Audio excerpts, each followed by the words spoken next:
BJP प्रवक्ता शहजाद पूनावाला हमारे साथ जुड़ गए हैं। शहजाद, क्या कहेंगे आप इस बड़े फैसले के बारे में? गृह मंत्रालय ने आखिरकार तमाम सबूतों के सामने आने के बाद ये बड़ी कार्रवाई किया है, बड़ा एक्शन लिया है। देखिए, केंद्र सरकार का और हमारी देश की सिक्योरिटी एजेंसीज का स्वागत करते हैं कि उन्होंने ये जीरो टॉलरेंस ऑन टेररिज्म की नीति के तहत जिस प्रकार से प्रतिबंध लगाया है। पीएफआई वो संगठन है जो सिमी का अवतार है, जो आईएसआईएस के साथ लिंक्स रखता है, जिसका अंतर्राष्ट्रीय आतंकवादी गुटों के साथ संबंध है। जिस प्रकार से उनकी संलिप्तता रही है, चाहे वो सीए के दंगों में हो, चाहे वो अन्य दंगों में हो। परंतु दुख की बात यह है मल्लिका जी कि जब भी इस प्रकार की कार्रवाई आतंकवाद पे की जाती है, कुछ राजनीतिक दल केवल और केवल तुष्टीकरण की राजनीति के चलते उनका बचाव करते हैं। हमने देखा है राजस्थान में एक तरफ पीएफआई को खुली छूट दी गई थी कोटा में मार्च निकालने के लिए। जब कांग्रेस की कर्नाटका में सरकार थी तो उन्होंने उनके खिलाफ केसेस विड्रॉ किए। केरल की सरकार ने वहां की हाईकोर्ट के कहने के बावजूद भी उन पर कोई प्रतिबंध नहीं लगाया, उल्टा उनके लोगों को नौकरियां देने का काम किया। तो इस प्रकार से जैसे वोट बैंक की राजनीति के चलते जब यूएपीए को ज्यादा मजबूत किया गया तो उसका भी विरोध किया गया। आरजेडी ने सिमी पर प्रतिबंध का विरोध किया। अल-कायदा के आतंकी जब पकड़े गए तो समाजवादी पार्टी ने यूपी एटीएस पर सवाल उठाए। तो आज क्या ऐसी कार्रवाई का स्वागत किया जाएगा या फिर से एक बार सुरक्षा एजेंसियों के मनोबल पर चोट करने के लिए और वोट बैंक की एक निम्न स्तर की राजनीति करने के लिए क्या कुछ राजनीतिक दल इसका भी विरोध करेंगे? सवाल तो उनसे बनता है, क्योंकि आज इस प्रकार से जो कार्रवाई की गई है वो विस्तृत एक्शन के बाद कार्रवाई की गई है, सारी कानूनी कड़ियों को जोड़ते हुए कार्रवाई की गई है। तो इसका तो स्वागत होना चाहिए देश में। परंतु कुछ राजनीतिक दल हमेशा आतंकवाद की पैरवी करते हैं। वो तो 26/11 को भी पाकिस्तान को क्लीन चिट देने के लिए तत्पर थे, वो तो पुलवामा में भी पाकिस्तान को क्लीन चिट देने के लिए तत्पर थे। तो आज ऐसे राजनीतिक दलों से पूछना चाहिए कि क्या वो स्वागत करेंगे या इस पर भी वोट बैंक की राजनीति करेंगे। बिल्कुल शहजाद, और जैसे कि आप राजनीति की बात कर रहे हैं, शुक्रिया शहजाद हमारे साथ जुड़े थे। शहजाद पूनावाला बीजेपी प्रवक्ता, उन्होंने अपनी बात रखी और उन्होंने कहा कि इस फैसले का स्वागत होना चाहिए, क्योंकि अगर ये फैसला लिया गया है तो ये फैसला तमाम सबूतों के आधार पर लिया गया है। जो लगातार कार्रवाई हो रही थी देश की सबसे बड़ी जांच एजेंसी की तरफ से, ईडी और राज्य पुलिस भी ताबड़तोड़ एक्शन कर रही थी, सबूतों के आधार पर यह निर्णय लिया गया है, तो इसका स्वागत होना चाहिए। इस पर सवाल क्यों उठ रहे हैं?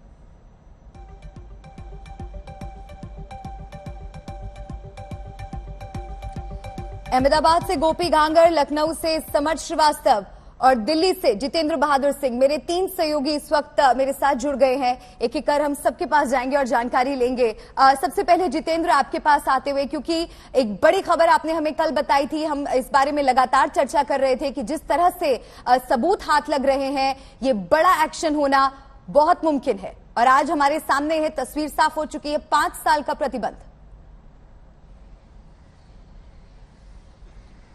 बिल्कुल मल्लिका, जिस तरीके से आज तक लगातार ये कह रहा था कि पॉपुलर फ्रंट ऑफ इंडिया के खिलाफ बैन करने की तैयारी केंद्रीय गृह मंत्रालय की तरफ से की जा रही है, और सबसे पहले आज तक ने इस खबर को ब्रेक किया है और ये बताया है कि किस तरीके से पॉपुलर फ्रंट ऑफ इंडिया देश विरोधी गतिविधियों में लगा हुआ है। सिर्फ पॉपुलर फ्रंट ऑफ इंडिया मल्लिका नहीं, इससे जुड़े हुए जो संस्थान हैं वो किस तरीके से देश विरोधी गतिविधियों में लगे हुए हैं, उनके पास किस तरीके से विदेशों से फंडिंग आ रही है, इन तमाम चीजों की जानकारी अलग अलग एजेंसियों के पास मौजूद है, और उसके आधार पर इस तरीके का फैसला लिया गया है। जो नोटिफिकेशन केंद्रीय गृह मंत्रालय की तरफ से मल्लिका जारी हुआ है, उसमें यह लिखा हुआ है कि पॉपुलर फ्रंट ऑफ इंडिया और इसके अलावा जो रिहैब इंडिया फाउंडेशन पीएफआई के सदस्यों के माध्यम से किस तरीके से धन जुटाता है विदेशों से, इस तरीके की जानकारी है। इसके अलावा यह भी है कि एम्पावर इंडिया फाउंडेशन और कुछ जो दूसरे सदस्य हैं, जो संगठन हैं इससे जुड़े हुए, वो तमाम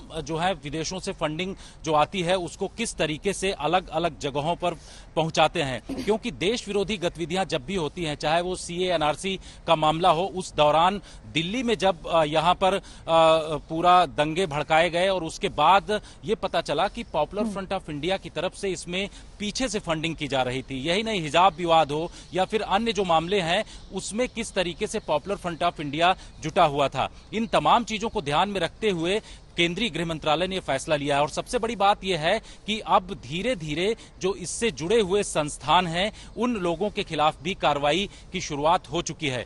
एक सबसे बड़ी बात यह है कि पिछले कुछ दिनों में जिस तरीके से आपने देखा कि 22 सितंबर को एक पैन इंडिया ऑपरेशन किया गया एनआईए, ईडी और राज्यों की पुलिस के द्वारा, उसमें 106 लोगों को गिरफ्तार किया गया था। उनकी पूछताछ और उनके यहां से जो दस्तावेज केंद्रीय एजेंसियों को मिले थे उसके आधार पर केंद्रीय गृह मंत्रालय ने इस तरीके का कदम बढ़ाया है, क्योंकि ऐसे चौंकाने वाले दस्तावेज मिले हैं जिनमें यह पता चल रहा है कि टेरर फंडिंग के लिए पैसे किस तरीके से अलग अलग देशों से आ रहे हैं।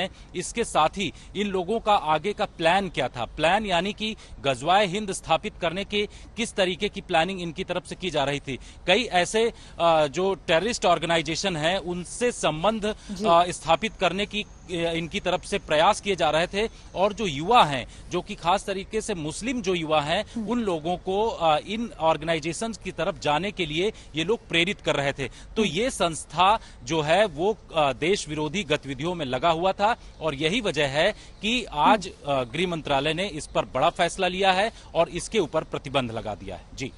जी समर्थ, आपके पास आते हुए अगर उत्तर प्रदेश की बात की जाए तो राजधानी लखनऊ समेत 8 जिलों में छापेमारी की कार्रवाई हुई है। एनआईए, यूपी एसटीएफ और यूपी एटीएस ने कई लोगों को गिरफ्तार किया है। इससे जुड़ी क्या जानकारी और अब तक का ताजा अपडेट क्या है? देखिए, उत्तर प्रदेश में कल जिस तरह से छापेमारी हुई थी, 50 से ऊपर अरेस्टिंग हुई थी उन लोगों की जो कहीं ना कहीं पीएफआई से लिंक थे। पर ये जो बड़ी खबर है, यानी कि पीएफआई पर जो 5 साल का बैन लग गया है। यूपी एक ऐसा राज्य है जिसने 2019 में जब सीए दंगे हुए थे उस वक्त भी यूनियन गवर्नमेंट को एक प्रस्ताव दिया था, जिसमें क्योंकि यूपी पुलिस ने अपनी रिपोर्ट में ये जानकारियां पाई थी कि उन दंगों के दौरान पीएफआई का क्लियर लिंक था। एक तरह से जो यंग लोग हैं उनको कहीं ना कहीं बरगलाने में सोशल मीडिया के थ्रू, टेलीग्राम के थ्रू उनको अलग अलग तरह के भड़काने वाले लिंक्स और वीडियोस भेजकर एक तरह से भड़काने का प्रयास पीएफआई द्वारा किया गया था। एक विस्तृत रिपोर्ट यूपी पुलिस द्वारा उस वक्त भी गवर्नमेंट को दी गई थी। तो यूपी एक ऐसा राज्य है जिसने पहले ही पीएफआई को बैन करने की मांग की थी और तमाम बड़े चेहरों ने भी लगातार इस बारे में खुलकर बात रखी है। पर अब देखना यह है कि क्या आने राजनीतिक दल भी इसके साथ आएंगे, क्योंकि जब भी पीएफआई को बैन करने की बात होती है तो कुछ राजनीतिक दल ऐसे भी हैं जो इसको लेकर सवाल उठाते हैं और एक कहते हैं कि एक पर्टिकुलर कम्युनिटी को लेकर ये सारी चीजें करी जा रही हैं। पर सवाल ये है कि जिस तरह से अरेस्टिंग हो रही है, जिस तरह से लिंक्स मिल रहे हैं और जब एनआईए खुद इस पूरी जांच में लगती है, यानी कि आप मानकर चलिए कि भोर सुबह 3-4 बजे एनआईए की टीम्स आती हैं और लोगों को डॉक्यूमेंट्स के साथ 3 मोबाइल फोन्स, लैपटॉप्स के साथ ले जाती हैं और उनको ऐसी चीजें मिलती हैं जो कहीं ना कहीं देश विरोधी होती हैं।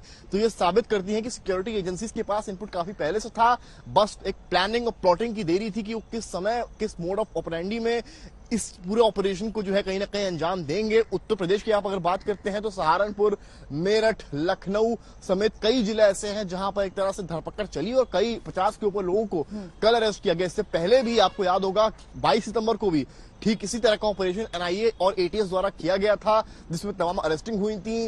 एक लड़का इंदिरा नगर से लखनऊ के पकड़ा गया था, जो कि लखनऊ को पौष इलाका कहा जाता है।